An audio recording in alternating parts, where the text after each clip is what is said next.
Revanth సర్కార్పై BJLP నేత ఏలేటి మహేశ్వర్ రెడ్డి తీవ్ర ఆగ్రహం వ్యక్తం చేశారు. సమస్యలపై చర్చించే దమ్ము ప్రభుత్వానికి లేదని ఆరోపించారు.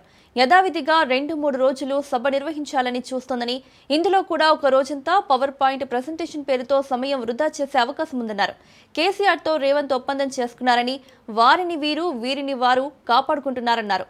తొండలు చొరగొడతా అన్న రేవంత్ ఇప్పుడెళ్లి దండాలు పెడుతున్నారని ఎద్దేవా చేశారు.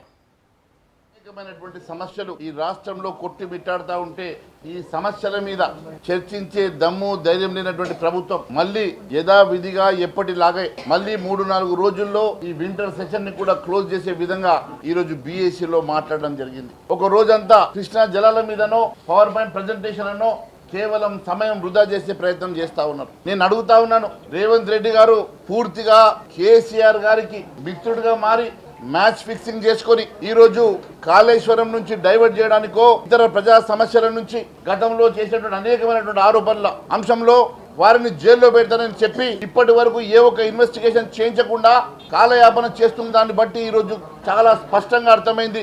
రేవంత్ రెడ్డి మీడియా ముందుకు వచ్చి తొండ జొరగొడతా అంటాడు, ఇవాళ కేసీఆర్ దగ్గర పోయి దండాలు పెడతాడు. తొండలు జొరగొడతా అని చెప్పి దండాలు పెట్టే రేవంత్ రెడ్డి ఈ రోజు ఇద్దరు వ్యవహారం బయటపడ్డది. ఇద్దరు కలిసి ఏదో ఒక రకంగా సమయం వృధా చేసి ఏ సమస్య ప్రజా సమస్య చర్చకు రాకుండా చేసే ప్రయత్నం చేస్తా ఉన్నారు. నేను అడుగుతా ఉన్నాను, అనేకమైనటువంటి ఆరోపణలు ఉన్నటువంటి హిల్ట్ పాలసీ మీద ఎందుకు చర్చకు రావడం లేదు? ఈ రోజు గ్లోబల్ సమ్మిట్ అని చెప్పేసి, లేకుంటే నువ్వు అమెరికా పోయేసి అక్కడ పెట్టుబడులు అని చెప్పేసి రకరకాలుగా హైప్ తీసుకొచ్చినావు కదా రేవంత్ రెడ్డి. దాని మీద వైట్ పేపర్ రిలీజ్ చేసే దమ్ము ధైర్యం నీకున్నదని అడుగుతా ఉన్నాం.